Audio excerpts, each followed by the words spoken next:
Hello guys, ఎలా ఉన్నారు? అందరికీ గుడ్ మార్నింగ్. అఖండ సినిమా అయితే రిలీజ్ ఆగిపోయింది. అది ఎందుకంటే ఒక చిన్న ఇష్యూ వల్ల నిన్న రాత్రి అఖండ సినిమాకి పోదామని చెప్పి పడుకున్నా.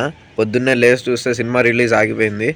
ఎందుకంటే మద్రాస్ హైకోర్టు వాళ్ళు ఒక చిన్న ఆర్డర్ ఇష్యూ చేశారంట. ఆ హీరోస్ ఇంటర్నేషనల్ వాళ్ళకి 28 కోట్లు కట్టాలి, అందుకే సినిమా ఆగిపోయింది అని చెప్పి ట్రెండింగ్ అవుతుంది. ఈ రిలీజ్ ఆగిపోవడం అనేది చాలా అంటే చాలా డిసప్పాయింట్మెంట్ ఇచ్చింది. చాలా ఎగ్జైట్మెంట్తో నిన్న రాత్రి పడుకున్నా, పొద్దున్న లేచి చూస్తే ఫుల్ డిసప్పాయింట్మెంట్ అసలు. అయితే నిన్న ఆల్రెడీ ప్రీమియర్ షోలు ఆపేసినట్టయితే ఫస్ట్ ట్విట్టర్ ట్వీట్ పెట్టారు.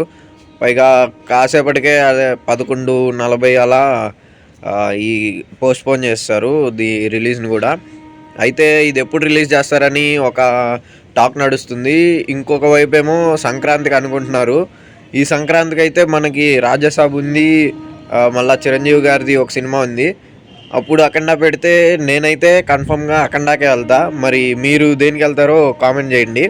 అని రిలీజ్ ఎప్పుడు పెట్టినా పర్వాలా, ఎప్పుడైనా జై బాలయ్య. బాలయ్య స్క్రీన్ మీద పడితే గాల్లో ఎగురుతుంటే అవతలోళ్ళు మైండ్ పోవాలంతే. జై బాలయ్య. మన తెలుగు వాళ్ళకి బయటికి వెళ్తే రికగ్నేషన్ అదేరా. ఆ స్లోగన్ ఎవడైనా చెప్పాల్సిందే. తమిళోడు, తెలుగోడు, హిందీోడు, మరాఠీోడు, కన్నడోడు, ఎవడైనా, ఆఖరికి అమెరికాలో ఇంగ్లీషోడైనా ఎవడైనా జై బాలయ్య అనాల్సిందే. జై బాలయ్య.